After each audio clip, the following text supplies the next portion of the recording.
about just saying people will be concerned about their radiator. Almost everybody in New York has a radiator in their apartment. People need to have some information about what happened here. As far as we know at this point, what happened that killed these girls? This is an ongoing investigation in terms of the circumstances. The police department is involved, and they've taken the steps to investigate the situation, interviewed the family, identified things that they wanted to evaluate further in the unit. They're doing that, and the other agencies are working together to try to get to the bottom of this. This is about 24 hours old, and I think that the response of the city to this tragedy was to, first of all, go into the building and make sure that there were no safety issues for the tenants of the building. The position that the mayor and the Department of Social Services took, that we took, was we wanted to remove the families who had been placed there through the cluster program, and the investigation is continuing to get to the bottom of what happened here. Certainly from my perspective, this is a horrible tragedy, and we want to make sure that everything that we can do to make sure that nothing like this ever happens again, that we take those steps, but part of that is getting to the bottom of it, and part of that is investigating what is a very rare or unusual circumstance. Commissioner, the building was inspected on November 2nd. Was actually on, or Tish James is saying that this commissioner, or this landlord was on the worst landlord list. And then can you also address the fact that Bedco has dozens, if not hundreds, of violations, according to your shelter repair report card, and they continue to operate hundreds of units in cluster sites between Bronx and Brooklyn? Let me answer the questions about the Bedco, and then I'm going to ask my colleagues to address the landlord issues. So again, the context of this is a terrible tragedy occurred, and I understand you're asking me about overall policies, so I do want to answer them, but I want to continue to focus on the fact that 2 lives were lost here. The Bedco as a provider is one of a number of cluster shelter providers. These providers have been part of a 16-year program in which units that could have been used for permanent housing were taken out of the permanent housing stock, and homeless families through multiple mayor administrations were placed in those units. When the mayor asked me to conduct a 90-day review of homeless services, the 20-year delivery of services, one of the first things we announced last January is that we had to have a 3-year plan to phase out the use of these clusters. Similarly, we said we have to really inspect the existing shelters to make sure we addressed all conditions in the existing shelters that we were going to stay in, not the clusters. And so we found 10,500 violations in January in the ongoing shelters, and we've been able to reduce those violations down to about 2,100 violations. At the same time, as part of our effort to get out of the clusters, we've stepped up the enforcement and inspections and done more inspections than ever before of these buildings to make sure that as part of our strategy of working with landlords or taking enforcement actions, that we can convert as many of these apartments back into habitable units that the families could stay in. At the time of our announcement of the phase out of the clusters that we were in, the city was using approximately 3,600 apartments in the cluster program. We've been able to close 450 of those units, bringing down the program to 3,200, and we're continuing to identify additional units to phase out. The units that Bedco has, as well as those that other providers, are part of the overall numbers of units that we're trying to eliminate. There are 12,000 men, women, and children in cluster units throughout the city in this program that built up over 16 years. We have to phase it out. If we were to close them all tonight, we would have 12,000 people without shelter, and so we can't have that. But what we can do is do what the mayor asked us to do over the course of this year, which is to have a partnership with HPD, with the Department of Buildings, and the fire department to increase enforcement. We've sued 7 of the landlords for these cluster buildings as part of an enforcement effort, but I want to turn it over to my colleagues to talk about the landlord in particular. So I do want to clear up some confusion, which I think has arisen. The owner of these buildings is a person by the name of Moshe Pillar. He was on the Tish James's worst landlords list in prior years. He is not on the list this year. The person who is on the list this year is a Mordecai Pillar, a different person. who is now on that list. So, but this particular owner was on the list in prior years, but has come off of the list. We have certainly had experience with Moshe Pillar. We have inspected a variety of his buildings. He has about 2,900 units. The outstanding violation count on those 2,900 units is about an average of about 1 per unit. That 1 per unit is 1 too high as far as we're concerned, but it is not unusually high. We had received a complaint in one of these buildings, and several months ago he fixed the complaint immediately, and we certified that the violation was removed, so he was being responsive. What was the complaint? And is Mordecai and Moshe, are they related? We do not. They are not the same person. One is 66, one is 33, or something like that. We're trying to figure out exactly what the relationship is. We have no evidence of a relationship between them.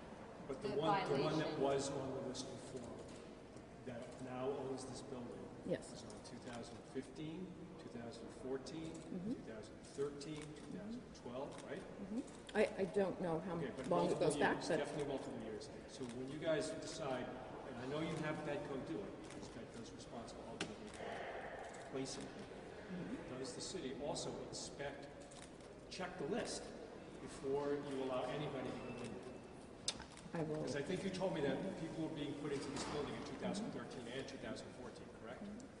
That's correct. The program at these locations began in 2013, and that was when the city in the prior administration would have looked at these units. But I want to just emphasize again, I understand the thrust of your question. Tragedy has happened here. The context, though, is an overall effort to end this program. I wish we could end it overnight, but we would have no place to put the people who are in these units now, which is the reason why, in the meantime, while we're continue to be in these units, we're trying to do two things to address conditions in them. One is we've stepped up enforcement with our enforcement partners, HPD and buildings and the fire department. The second thing is we're bringing them to contract. For many years during the 16-year program, these units, these landlords, the providers were not under contract with the city. And that limited the ability to enforce and to take actions. And so as part of our phase-out, we are bringing them to contracts so that we can be enforcing as we're phasing them out. We've already made the decision with some of the units that we're not going to submit contracts, but we would simply stop placing families in those buildings. And that's what we've done in a number of those units where we got out of 453 of them. So is this Do you check the list? In 2014, this building was a building that was owned by one of the 100 worst landlords in the city, and the city placed families in this building. Do you check the list? Right. What I'm telling you now is since we announced that we're getting out of the clusters in 2016, we have not gone into any new buildings to use as cluster shelter. The buildings we're in, we're working to get out of them, but we have not gone into any new buildings to be cluster shelters. So you don't check the list? I I understand what you're saying. I'm saying when you put those people into that building in 2014, I hear what you're saying. you didn't check the list. In 2013, I don't know what the procedure was when the city began doing business with these two buildings. There's one boiler, it's two buildings, they're connected. Some apartments were rented in one side of the building in 2013. Two additional apartments were rented next door in 2014. In 2016, since we've made the announcement, we're phasing them out, we've not gone into any new buildings, period. So were these Steve, when units did the under Edwards family contract, move in? Commissioner? I'm sorry. Were these units under contract, and if so, is it with the owner or with Bedco? The contract would be with Bedco, and we are in the process of bringing these units and the entire Bedco portfolio under contract to increase our ability to enforce service requirements to provide services and conditions in the building. When did you begin that process? The process that I am personally involved in have been during the 90-day review and in the subsequent reform process. We will not submit contracts for registration unless we have appropriate corrective action plans, and in some cases we've stopped doing business with people where they wouldn't submit those. The contracting process for DHS was taken over by HRA and as part of the 90-day review process, and so we've been working over these last months to get corrections made so we could submit a contract that we could enforce. When did the Edwards family move in? Good job. A tragedy has happened to them. I don't want to get into the specifics of their case. They've suffered a lot. I don't want to be putting out more information about who they are and where they've come from. Steve, what kind of violations are we talking about in that unit and in other units? Were any of them related to radiators? So, the last complaint that we got in that particular apartment was actually in 2002, and it was fixed in 2002, and we've heard nothing, no further, complaints from that apartment. There were other complaints have come in over the years about the building, including a heat and hot water complaint upstairs that was immediate, the one that I referred to earlier, that was fixed very quickly by the landlord and certified as corrected. Not specifically radiators. It was a heat and hot water complaint, but it wasn't, am I correct? It wasn't specifically about the radiator, it was a heat and hot water complaint more generally. Radiator cap. It was a cap? Okay, it was a cap, sorry. You say this is a very rare occurrence, but there are like millions of radiators in New York, so it could be very rare and you could hear of one a week or one a month. How frequently do you hear of radiators putting out scalding steam into a living space? I don't know. It is not common. It's not common. And is it because they're manipulating the valve at all, or, why would it? That is, it's still under investigation. Actually, We do not know what Commissioner, happened in. Because you guys say you inspected the boiler? We inspected the boiler. We don't inspect inside the apartments. Okay, but this is a low-pressure system, correct? I'm sorry, say that It's again? a low-pressure system? Yes. So theoretically, low-pressure systems don't blow up. That's correct. Okay, so... That's correct. Low-pressure systems don't unless typically they're happen. altered in some way. Unless what's altered? The system itself. Did you see any evidence? I'm of almost tampering 30 years in this, inspections? and I've never once ever seen anything like this. I have no experience at all of anyone ever being scalded. I've never once heard of a radiator blowing out, particularly with a low-pressure boiler. And so that's why we are cautious about what we're saying here, because this warrants further investigation, because I think anything more than that would be speculation. What do you mean blowing out? What does blowing out mean? I think that was the term that was used in the question, was that something was, I think. I don't think so. I heard Well, you saying. all right, so then I'm not using that term. I've read it that some people have used the term, that something has blown Was out. when you guys It's looked related at to the this thing- question about the high pressure. Right, but when you guys looked at the thing, was the cap on, or what did it look like? That investigation is still underway. It's a police investigation, and we're not at liberty to say Commissioner what Banks, happened. I wonder if I could ask you a question. This incident and the fact that there's a rising number of homeless has led people today to call for you and the mayor to develop a roadmap to deal with the homeless crisis. The mayor has been promising this for months. Where's the plan? What's the plan? Well, first of all, in April, we announced 46 reforms of a 20-year-old program that has essentially ossified.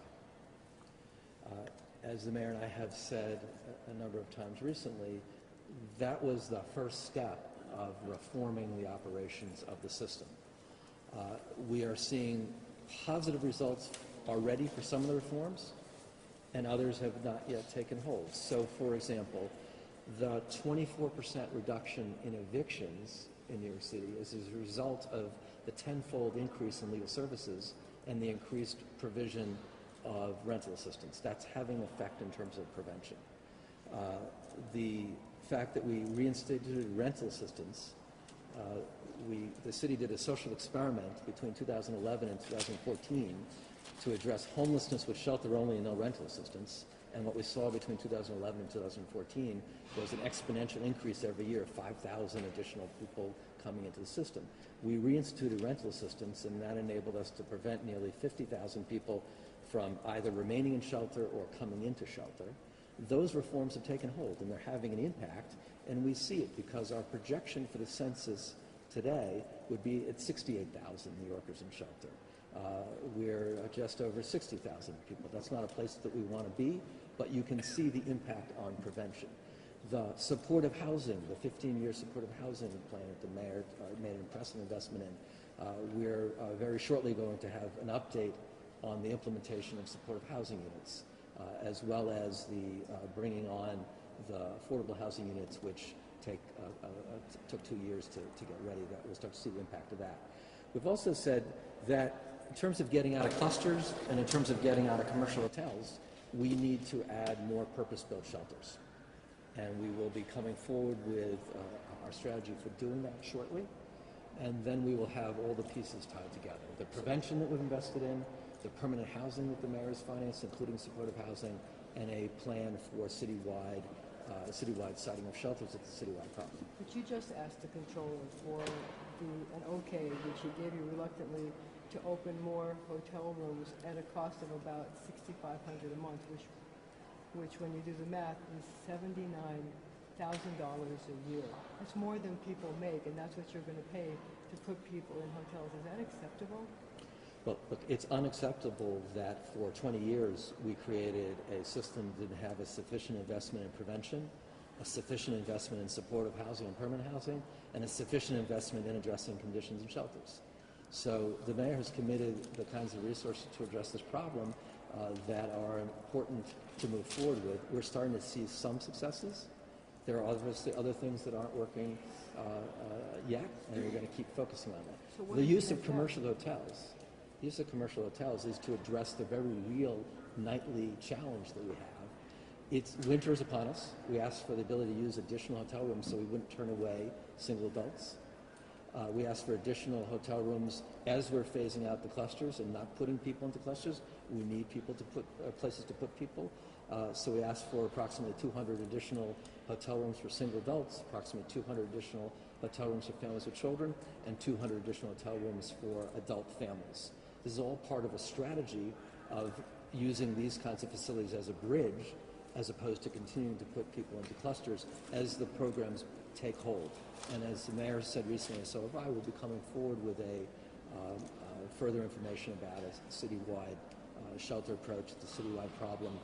The tragedy of last night highlights the urgency of getting out of clusters, the urgency of getting out of commercial hotels, and getting purpose-built shelters in place around the city. We've been able to open 9 during the 90-day review period and shortly thereafter during this reform implementation period. But we need to open additional shelters in order to be able to phase out the clusters and phase out the commercial hotels. Did you put the families into the hotels? 7 families? Did you put them into hotels? No, we didn't. Steve, thinking about the... Can I just answer Greg's question? Is it tier 2? Is it... We put the 7 families into additional units within our other I apologize. We put the 7 families into our regular shelters, not cluster units, and not commercial hotels. You would be announcing new shelter locations in your new plan that's supposed to be unveiled in the next few weeks or months? Certainly be highlighting the new strategy that we're putting in place, which is a borough-based strategy to try to make it possible to place people in shelter whenever we can, close to schools, close to employment, close to medical care. It's similar to our efforts to try to connect people to families. We want to keep people as close to their communities as possible. Over the years, that has not happened. 70% of the cluster units are in the Bronx, and we have families that are from Brooklyn placed in Queens, families from the Bronx placed in Staten Island, families from Staten Island placed in Manhattan. We need to right-size the shelter system and have it operate so that people can be kept closer to their community supports and be rapidly as possible reconnected to families. So the shelter plan, the further planning that will have information about how we're going to proceed with that borough-based approach. Thinking about the cluster sites overall, you said you've closed 450 out of 3,600, but the plan is a 3-year plan. 1 year is down. That pacing doesn't seem to me like you're going to be able to catch up to the goal of none by 2018. So do you think when you hear criticism from the city controller that this is going to slow you down capacity, is that accurate? Well, as you know, there are people in Maspeth who are saying we're going too fast. They come to visit me periodically on the weekends to tell me that we're going too fast in closing. Yes, still. To tell me that we're moving too quickly and taking out the clusters and that we should stay in the clusters. And then there are people that say we should get out of the hotels. And we have to focus on what's best for the families with children. What's best with for families with children and for single adults is to do what we've done, which is to invest in prevention, invest in supportive housing, invest in permanent housing, and invest in purpose-built shelters so we can get out of clusters and out of commercial hotels. In terms of the pace, the reforms and the restructuring of DHS and HOA were announced in April. So we've been operationalizing the reforms since April. These are problems that have been built up over 20 years.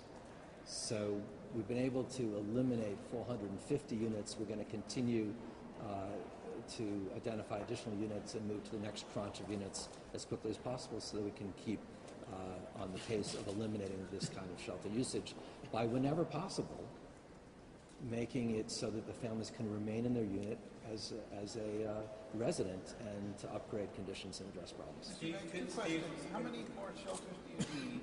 And can you talk about the complexity of this?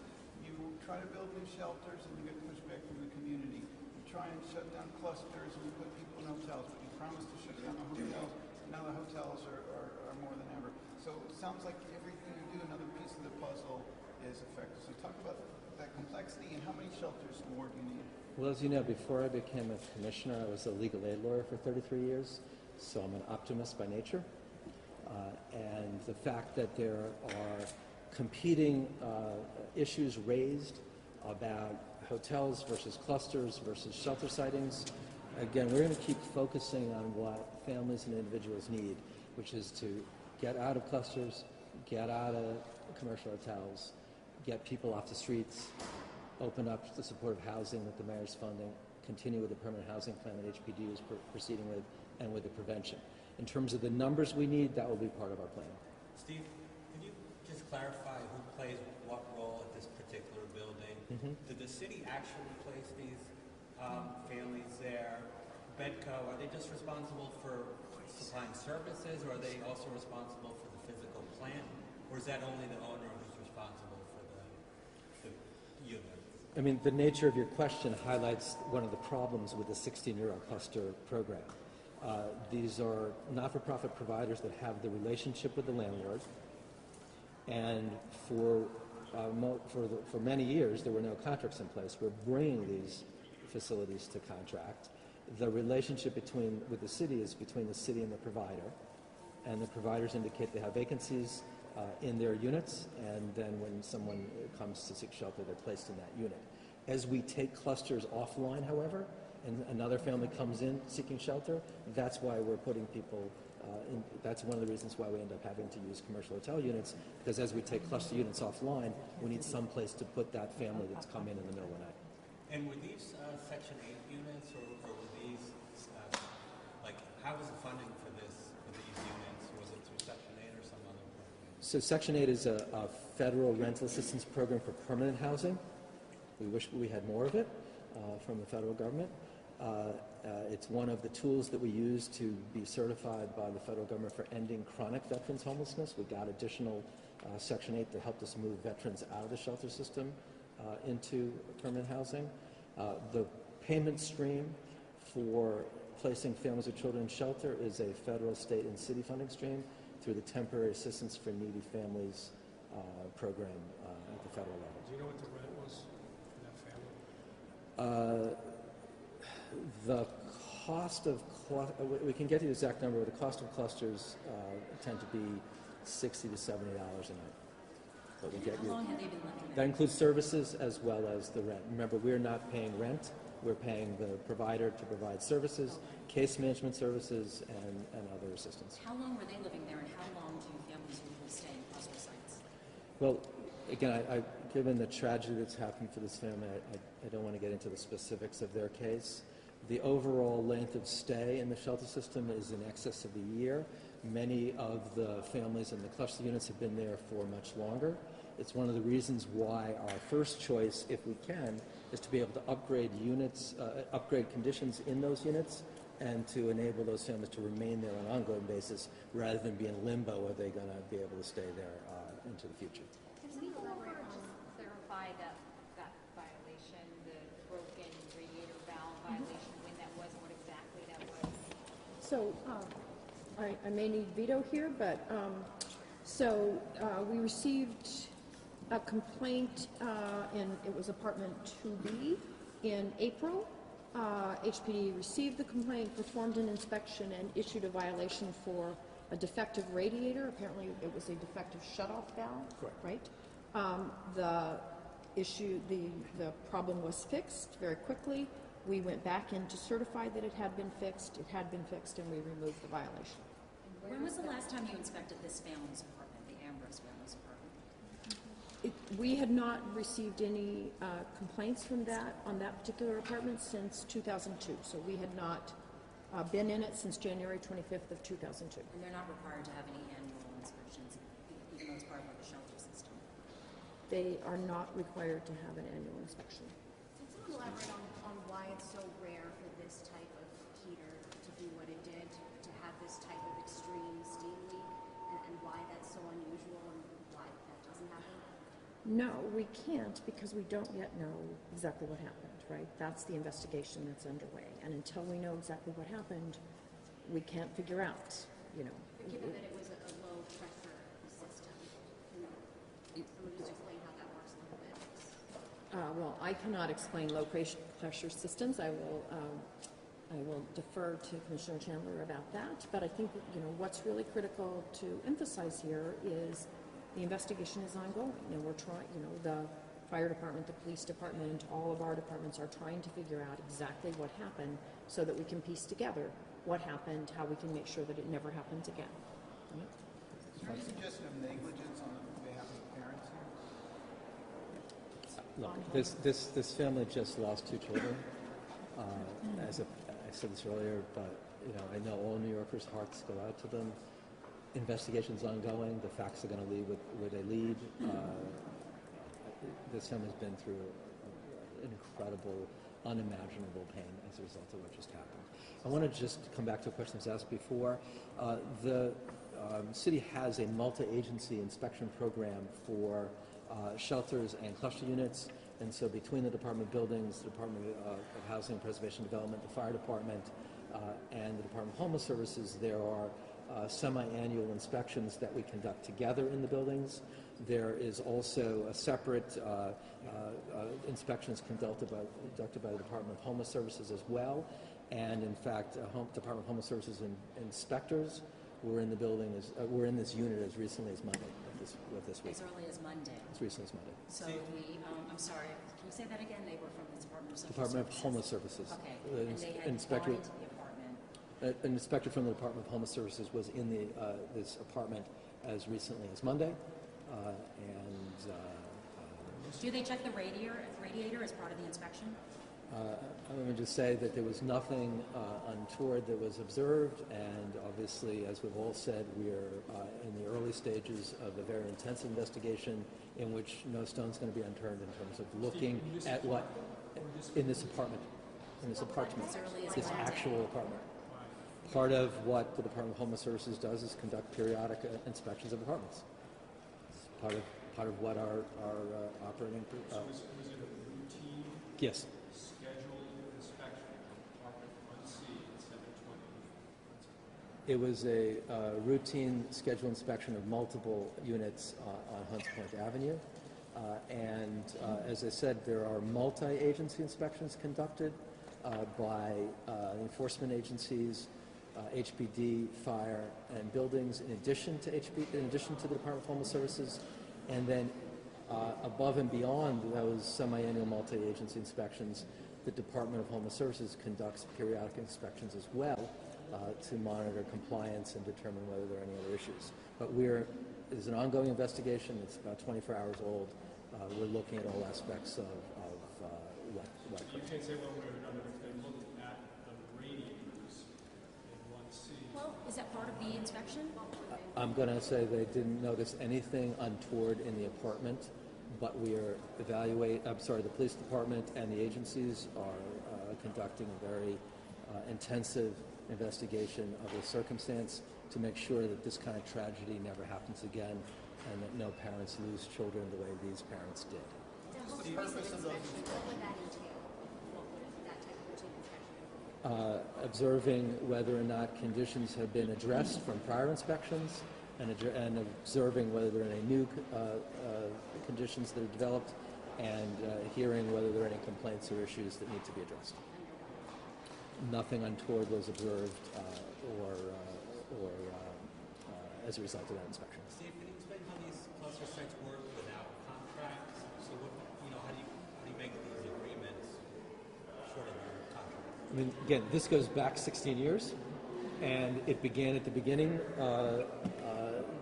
I wasn't in government then, but I do recall that it began 16 years ago with the agency making oral agreements either directly with landlords or with not-for-profit providers. And then one of the reforms that we determined to implement following the DOI report in 2015, and then accelerated with the integration of HRA and DHS during 2016, was to bring all of these